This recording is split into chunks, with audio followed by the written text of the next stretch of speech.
2주차 강의를 시작하도록 하겠습니다. 지난주에 이어서 생산운영 관리의 주요 용어에 대한 설명을 하도록 하겠습니다. 어, 3, 지난 시간에는 우리가 TQM과 SCM, TPM, 시스sigma에 대한 강의를 했는데요. 이번 시간에는 3정 OS 운동부터 보도록 하겠습니다. 3정 OS 운동은 여기 표에 있는 것처럼 PPT에 있는 것처럼 일본에서 개발된 그런 혁신 기법 중에 하나입니다. 네? 3정 OS라는 건 뭐냐면 3정이란 거는 정품, 정량, 정의치를 얘기하는 거예요. 그러니까 우리가 공장에 가보면 그런 것도 표로 많이 써 있잖아요. 정품, 정량, 정의치 이렇게 해야지 훨씬 생산성이 올라간다는 거잖아요. 그리고 OS는 거는 정리, 정돈, 청소, 청결 그 다음에 이 모든 것들을 습관화하자. 이게 OS 운동이에요. 일본말로 이제 이거를 이제 했던 거를 우리가 이제 한글로 번역한 건데, 3종 OS 운동이 우리나라 기업들이 혁신 기법 중에 가장 많이 사용하는 기법입니다. 그 다음에 SQC라는 게 있어요. SQC라는 건 뭐냐면은 Statistical Quality Control 해가지고 통계적인 품질 관리 기법을 얘기하는 거예요. 품질을 관리하는 데 있어서 주먹구구식으로 관리하지 말고 통계적인 기법을 사용하라 이런 얘기입니다. 그래서 어, 통계적인 기법의 대표적인 걸로 여기서 이제 얘기하는 게 이제 관리도, 컨트롤 차트라고 하거든요. 컨트롤 차트, 관리도, 우리의 프로세스가 제대로 잘 작동되고 있는가 하는 것들을 체크하기 위해서 관리도를 사용하고요. 그 다음에 샘플링 기법, 모집단에서 일부를 샘플링을 해가지고 합격 불합격을 구분하는 거, 이런 샘플링 기법, 이런 통계적인 기법을 사용해야 된다 이렇게 주장을 하고 있는 거죠. 다음은 ABC라고 해서 경영혁신법 중에서 이제 원가를 계산하는 방법에서 전통적인 원가 계산 방법은 간접비를 배분하는 데 있어서 부정확하게 배분한다. 예를 들어서 뭐 대충 뭐 n분의 1로 나와 배분한다 이렇게 하고 있는데, 간접비의 비중이 굉장히 커진 요즘에는 이런 기법이 맞지 않다는 거예요. 그래서 원가를 산정하는 기법을 혁신하자 해서 나온 것이 ABC라는 개념입니다. ABC는 뭐냐면 Activity Based Costing 해가지고 활동 기준 베이스드 기준 코스팅 원가 분배 시스템 이렇게 얘기하는 거예요. 그래서 ABC는 간접비를 우리 제품의 원가를 배분할 때 간접비를 어떻게 배분하느냐, 간접비를 배분하는 방법에 따라서 간접비를 배분하는 것에 따라서 이 제품이 수익성 있는 제품이냐 아닌가를 평가할 수 있는 거예요. 그래서 이 제품을 만드는 데 들어가는 활동에 따라서 간접비를 배분하자는 그런 뜻입니다. 그 다음은 벤치마킹. 벤치마킹은 여러분 잘 아시다시피 우리가 벤치마킹을 해가지고 뭐 모방 이런 것들을 많이 하잖아요. 그래서 굉장히 안 좋은 용어로 사용되는데 경영학에서는 이걸 굉장히 좋은 혁신 기법이라고 얘기를 합니다. 벤치마킹은 뭐냐면은 기존에 만들어진 제품을 우리가 모방해서 더 창의적인 제품을 만들어내는 거. 그러니까 왜 벤치마킹이 좋은 혁신 기법이냐면은 새로운 신제품을 개발하려면 많은 비용과 시간이 투자돼서 오랜 시간 동안 해야 되기 때문에 쉽지가 않아요. 근데 벤치마킹은 남의 거를 말하자면 모방해가지고 내가 추가로 넣는 거기 때문에 훨씬 더 시간을 단축시킬 수 있고 비용을 절감할 수 있다는 거예요. 그래서 좋은 혁신 기법으로 우리가 말을 하고 있습니다. 벤치마킹. 그 다음에 QFD. QFD는 Quality Function Deployment라고 해가지고 품질 기능 전개라는 용어입니다. 품질 기능 전개는 뭐냐면은 고객이 원하는 제품을 우리의 제품에 집어넣기 위해서 무엇이 필요한가, 어떤 기술이 필요한가, 이런 것들을 우리가 전개시켜 놓고 한번 보자는 거예요. 그래서 개선해 보자는 거예요. 그래서 QFD에 가장 많이 쓰이는 방법으로서는 HOQ, 품질의 집이라는 그런 기법을 사용합니다. 그래서 품질의 집은 나중에 여러분들이 저하고 같이 공부할 수 있는 시간이 있을 겁니다. 그다음 BPR은 비즈니스 프로세스 리엔지니어링이라고 해서 우리가 보통 리엔지니어링 이렇게 말하죠. 프로세스를 혁신하는 데 있어서 근본적으로 다 바꿔라. 부가가치가 없는 조직은 과감히 없애라. 이게 비즈니스 프로세스 리엔지니어링. 여러분 나중에 과제도 이제 우리가 부여를 하게 돼. 중간고사 이전에 과제를 제출하게 되는데 BPR도 거기에 포함됩니다. 그 다음에 MRP. MRP는 Material Requirement Planning이에요. 그러니까 머티리얼 자재가 리ኳ이어먼트 얼마나 소요되는지 계획을 세우자 이런 얘기거든요. 그래서 MRP라고 하는데 그걸 자재 소요량 계획 이렇게 얘기합니다. 근데 과거에는 MRP를 많이 활용을 했었어요. 근데 이 자재가 언제 어느 때 얼마만큼 소요되는가 하는 거를 우리가 말하자면 계획을 세우는 그런 기법인데 지금은 이 밑에 있는 ERP라는 개념이 도입되면서 ERP라는 도구가 도입되면서 MRP는 ERP로 흡수되어 있는 상태예요. 그래서 ERP는 뭐냐면 엔터프라이즈 기업의 리소스 자원을 플래닝 계획하는 거예요. 기업의 자원은 항상 부족하기 때문에 기업의 자원을 어떻게 효율적으로 효과적으로 이용할까 하는 그런 말하자면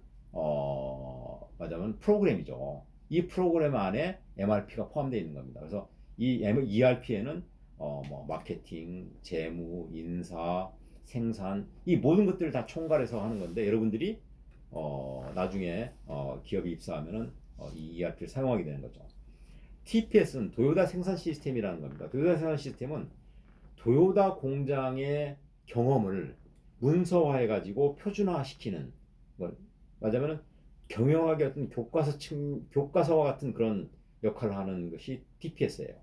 도요타 프로덕션 시스템이라고 해요. 그래서 이것도 역시 나중에 이제 우리가 배우게 되는데 TPS의 대표적인 것들이 JIT, TPM, TQC 이런 것들이 좀 이제 나오는데 밑에 있는 TPS 밑에 있는 JIT를 보시면은 Just in Time이라고 적시 생산 시스템이라고 합니다. 적시 생산 시스템이 뭐냐면은 도요타 시스템의 하나의 말하자면 도구죠. 근데 JIT는 필요한 때 필요한 만큼만 생산하라. 불필요한 것들을 생산하지 말라는 거예요. 재고를 다 줄이라는 거예요. 이게 적시 생산 시스템이에요. 필요한 때 필요한 만큼만 생산하라는 거예요. 그래서 말하자면 재고를 줄여서 분량을 줄이고 재고를 줄여서 원가를 말하자면 절감하자 이런 용어입니다.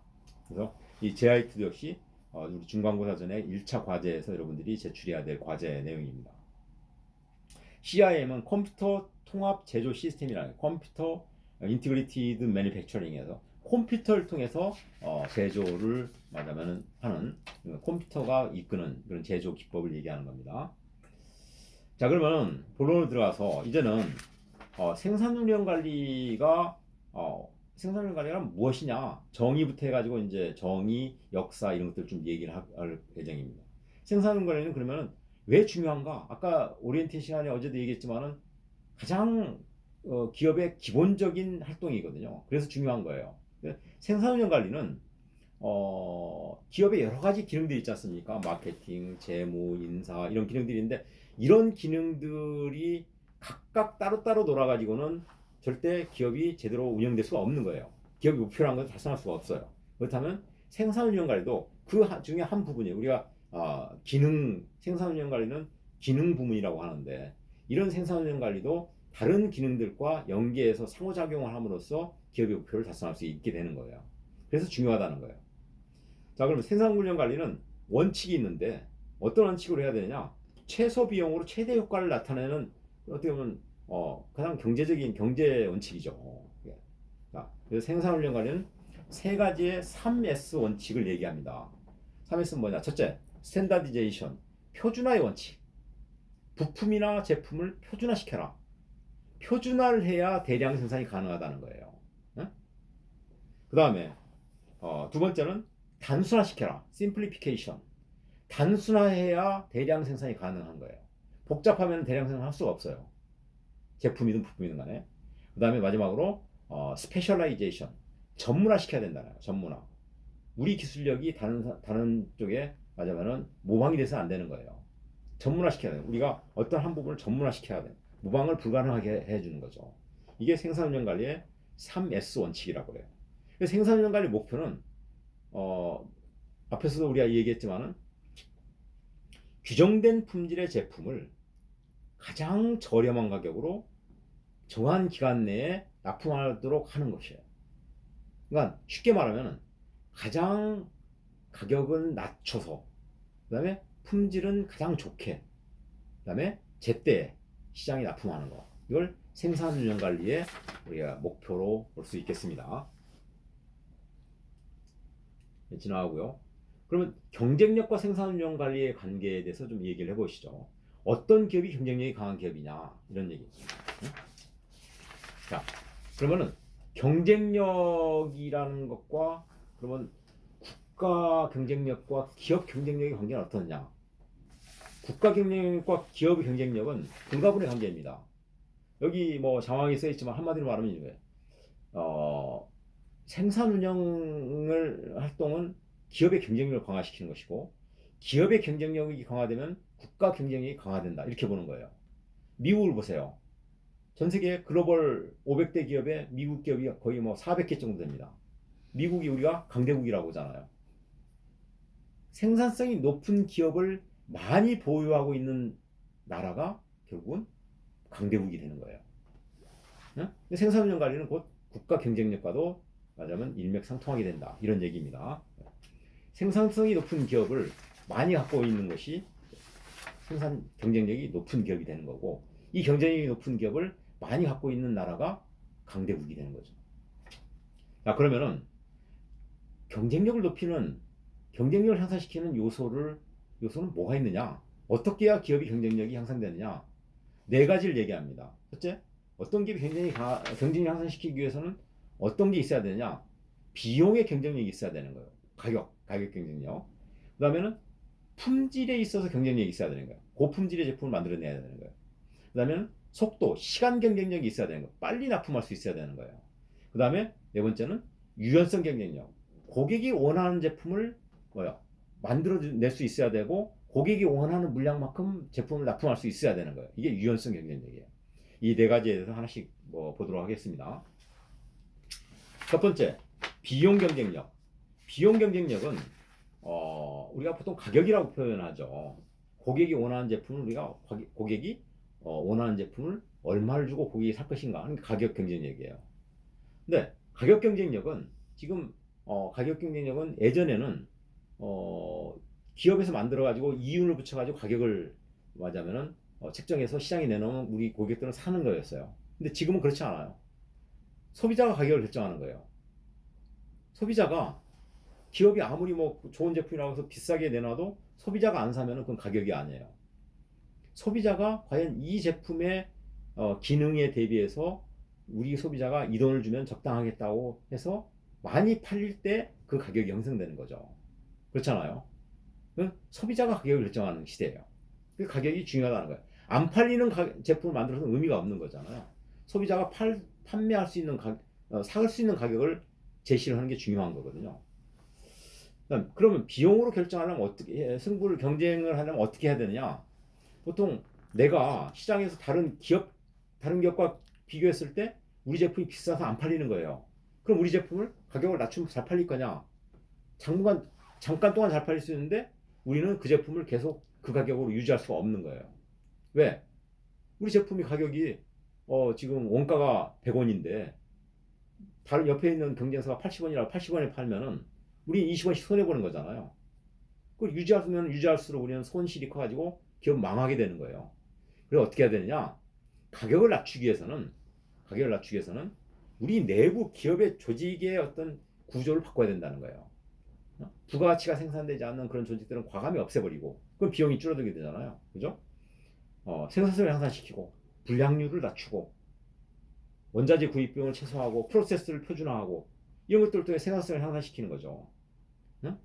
그 프로세스를 지속적으로 개선하고 이런 것들을 통해서 우리가 기업 내부의 가격을 낮추는 거죠. 응? 그 다음에 두 번째 가격이 경쟁력에 대한 얘기를 했고요. 두 번째는 품질 경쟁력에 대한 얘기입니다. 품질 경쟁력은 아무리 강조해도 우리가 지나치지 않다고 보는 거예요. 왜냐하면 기업이 제품의 품질이 나쁘면 절대 기업이 성장할 수가 없어요. 지속 가능한 기업으로 성장할 수가 없는 거예요. 그래서 품질 경쟁력은 여기서 뭘 말하냐? 제품의 품질의 경쟁력을 얘기하고 또 하나는 프로세스 품질의 중요성을 얘기하는 거예요. 제품 품질이란 거는 금방 말한 대로 제품이 품질이 높아야 고객들이 사게 되는 거고 고객이 원하는 제품을 만들어야 된다는 데 초점이 맞춰 있는 거고요. 프로세스 품질은 뭐냐면은 프로세스 품질은 이러한 제품 품질의 목표를 달성하기 위해서는 프로세스가 받침을 해줘야 된다는 거예요. 프로세스가 엉망이면 좋은 제품을 만들어낼 수가 없는 거예요. 불량품이 나오게 되는 거죠. 그렇죠? 그래서 과거에는 우리가 규격에 적합한 제품만을 선호를 했어요. 규격에 적합하면은, 그러니까 설계된 대로 물건을 만들어내면 좋은 제품이다, 좋은 퀄리티다, 좋은 품질이다 이렇게 얘기했는데 지금 그렇지가 않아요. 고객이 원하는 제품, 고객이 소비자가 원하는 제품, 시장에 가치가 있는 제품을 내놔야 좋은 제품인 거예요. 그러니까 우리는 품질을 어떻게 해야 되나요? 고객 욕구를 만족시키는 제품을 만들도록 노력해야 된다는 거예요. 그래서 우리가 그 기법으로 나온 게 여기 나와 있는 두 가지 기법입니다. TQM과 식시그마예요. TQM 뭐예요? 토탈 퀄리티 매니지먼트라고 해가지고 전사적으로 품질을 관리를 해야 좋은 제품을, 퀄리티가 높은 제품을 만들어낼 수 있다, 그런 얘기예요. 이게 TQM이에요. 그래서 TQM은 80년대 초에 미국 기업들이, 일본 기업들이 미국 시장을 막 점령을 하다 보니까 자꾸 미국 기업의 어떤 마켓 시어가 줄어드는 거예요. 거기 깜짝 놀라가지고 보니까 일본 기업들이 뭐 시장을 점령하는 거예요. 그래서 안 되겠다, 우리도 일본 기업처럼 제품의 품질을 높이는데 주력해야 되겠다 해서 TQM을 미국에서 처음으로 시작하게 되는 겁니다. 응? 전사적으로 우리가 모든 역량을 다 품질을 개선하는 데 놓겠다, 활용하겠다, 이런 얘기예요. 그 다음에 시스티그마는 이미 뭐 아까 저기 얘기했지만은 완벽한 제품의 품질의 제품을 만들기 위해서는, 완벽한 품질의 제품을 만들기 위해서는 우리가 불량이 있으면 안 된다는 거예요. 그래서 불량을 거의 제로화시키는 99.99966%의 완벽한 제품을 만들어내는 것을 목표로 하는 것이 시스티그마의 개념이에요. 시스티그마를 통해서 우리가 뭐라고 한다고 했어요? 고객이 만족하고 고객의 가치를 극대화시키고, 고객 가치가 극대화시면 좋은 제품이기 때문에 고객 가치가 극대화되는 거잖아요. 우리 매출도 자연스럽게 성장을 하게 되는 거고, 우리 매출이 커지면은 규모 경제 효과에 의해서 원가가 낮아지면서 수익이 극대화되는 거예요. 그러면 기업의 가치도 극대화된다는 거예요. 그래서 시스티그마의 궁극적인 목표는 고객 가치의 극대화를 통해서 기업의 가치를 극대화하는 거. 이게 시스티그마의 궁극적인 목표입니다. 그래서 품질에 대해서 완벽한 제품의 품질을 만들어내고 고객이 원하는 제품의 품질을 만들어내기 위해서는 TQM과 시스티그마 같은 이런 활동들을 해야 된다. 이것도 혁신법입니다. 예. 품질은요, 기본적으로 제품의 설계 단계에서부터 품질을 집어넣어야 된다는 거예요. 설계 단계에서 완벽한 품질을 설계를 해야, 그래야 완벽한 품질의 제품이 나온다는 거죠. 그래서 설계 단계, 초기 단계에서부터 우리가 완벽한 제품을 설계하라, 이런 얘기입니다. 설계 단계 잘못된 품질은 양질의 제품을 만들지 못하기 때문에 추가적으로 품질 불량에 따른 비용을 발생시킨다는 거죠. 그래서 우리가 보통 이제 좋은 품질을 만든다는 것은 이런 걸 의미해요. 고성능의 품질을 만들어낸다. 즉 하이 퍼포먼스의 퀄리티를 추구하는 거가 우리가 1차적인 거예요. 우수한 성능, 그 다음에 높은 안전성, 높은 내구성, 이런 것들을 고성능 설계라고 하죠. 두 번째는 이러한 품질이, 이 기업은 일관성 있게 계속 지속적으로 제공이 돼야 되는 거예요. 일관된 품질이 유지가 돼야 되는 것이지 어떤 때는 좋았다, 어떤 때는 나빴다, 이렇게 하면 안 된다는 거죠. 그래서 우리가 좋은 품질이라고 하면 고성능 품질, 일관된 품질의 제품을 만들어내는 것이 중요하다. 그래서 우리가 보통 요즘 시대를 생산자 중심 시대라고 하지 않고 소비자 중심 시대라고 하는 거죠. 소비자 중심 시대라고 하는 거는 고객 우선, 고객 만족, 고객 중심의 제품을 만들자, 그런 얘기예요. 그래서 우리가 소비자 중심 시대로 마케팅이라고 해요. 마케팅의 뜻은 뭐냐면 팔리는 것을 만든다는 거예요.